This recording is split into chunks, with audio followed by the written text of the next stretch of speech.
Apple has got a new version of one of the best-selling laptops of all time, one of my favorite laptops. That is the MacBook Air. Now, I have said for many years, over many generations, that 13-inch MacBook Air is probably the most universally useful computer you can buy. It was, in fact, one of the very first Apple computers to get that first M1 chip, one of the first ones to switch from an Intel chip to an Apple Silicon chip, and now it's the first Mac laptop line to get a second version of that. Not only do we have the new M2 chip in this system instead of the M1, it's got a whole new design that takes a lot from the recent 14-inch and 16-inch MacBook Pros, but actually adds some new wrinkles on top of that.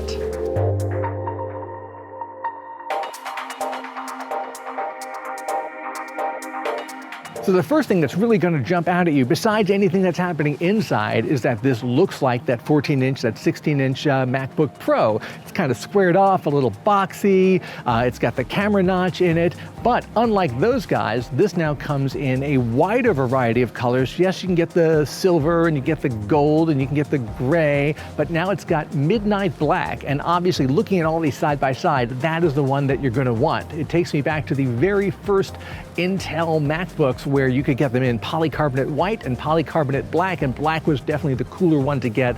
It was this awesome matte black color, and that's kind of what they're recreating here. Unlike the 24-inch iMacs that have a whole rainbow of colors, this is just standard matte colors plus this new black one, but frankly, I've seen it up close, I've picked it up, I've touched it, it looks really cool. So of course, being a MacBook Air, the screen is one of the most important things. They've shaved down the bezels a little bit, so now it is a slightly larger screen. It's a 13.6-inch screen diagonally. It's also brighter. Apple says at 500 nits, this is 25% brighter than the previous MacBook Air screen.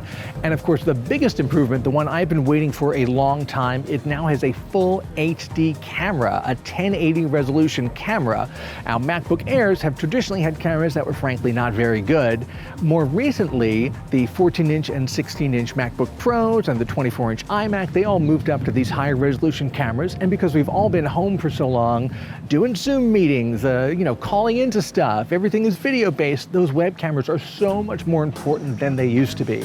So the fact that the MacBook Air is now getting this upgraded Full HD 1080 resolution webcam, that's a really big step. It's kind of a late step, but it's great, and I'm very excited that it's in this new model.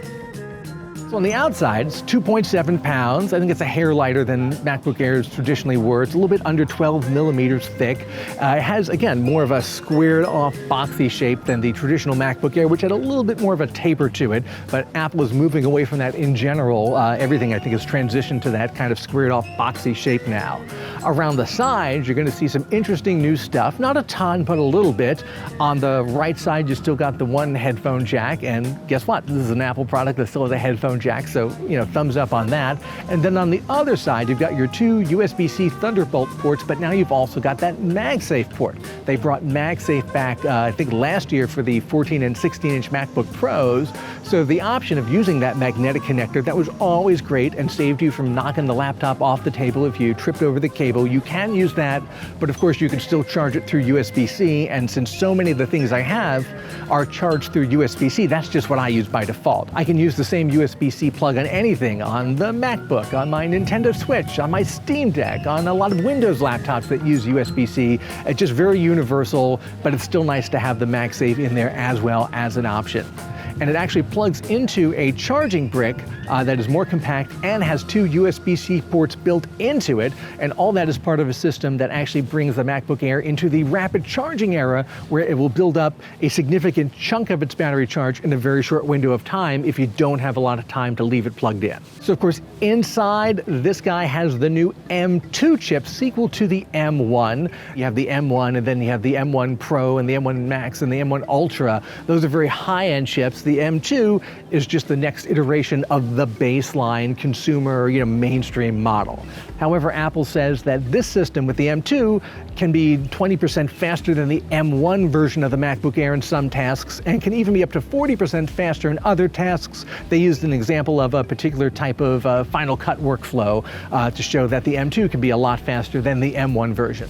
Now, all of that sounds fantastic, and again, it goes to my philosophy of saying that MacBook Air is just one of the most universally useful laptops anywhere, going back to the very first models that I reviewed years and years ago, up until the most recent one, the M1 version, and now this M2 version. However, there's a catch. There's always a catch.